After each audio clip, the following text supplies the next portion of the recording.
پاکستان، ترکی اور سعودی عرب کے درمیان ایک میوچل ڈیفنس ایگریمنٹ حرم کعبہ کے اندر یعنی مکہ کے اندر سائن ہو چکا ہے، اور بہت جلد قطر، کویت، ایجپٹ اور بنگلہ دیش بھی اس کا حصہ بن سکتے ہیں۔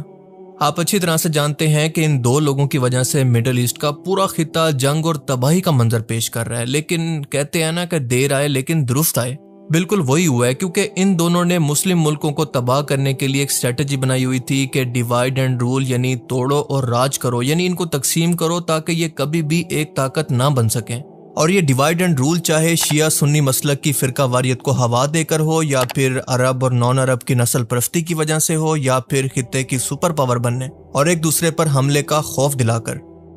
دیکھیں، آپ لوگ بھی اس بات سے اتفاق کریں گے کہ آج اگر ایران اور سعودی عربیہ اور باقی مسلم ملک مسلمان ہو کر بھی ایک دوسرے کے قریب نہیں آ رہے، تو کہیں نہ کہیں پر اس کی وجہ سنی شیعہ اختلافات بھی ہیں۔ آپ ذرا سوچیں کہ اگر عرب ملکوں نے، سنی عرب ملکوں نے عراق، شام، ایران، فلسطین کو تباہ ہونے کے لیے چھوڑ دیا، تو کہیں نہ کہیں پر اس کے پیچھے یہ اختلافات تھے، اور مسلمانوں کی اسی کمزوری کا، اسی اختلافات کا فائدہ اٹھا کر اس ناجائز ریاست نے میڈیا کے اندر پروپیگنڈا کیا اور انٹرنیشنل پولیٹکس کے اندر اس کو خوب ہوا دی۔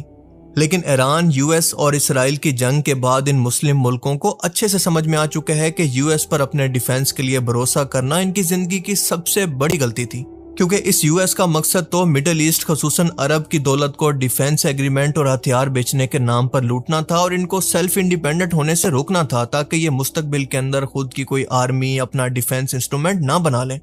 اور ان سنی عرب ملکوں سے اتنا پیسہ لوٹنے کے باوجود بھی ایران وار کے اندر آپ نے دیکھا کہ ٹرمپ کی لاکھ چاپلوسی کے باوجود بھی ٹرمپ نے سب سے پہلے اس ناجائز ریاست کو ایران کے حملوں سے بچایا، جبکہ ان سنی مسلم ملکوں کو اپنے حال پر چھوڑ دیا،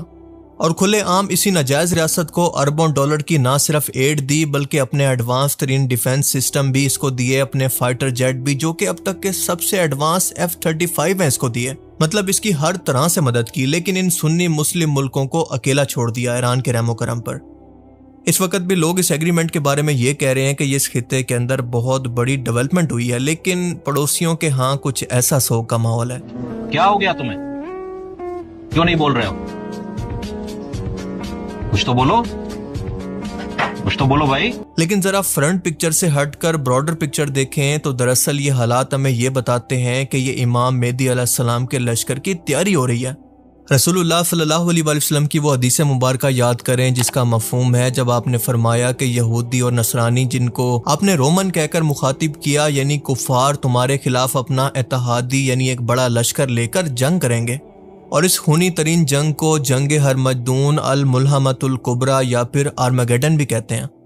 یہ جنگ ہوگی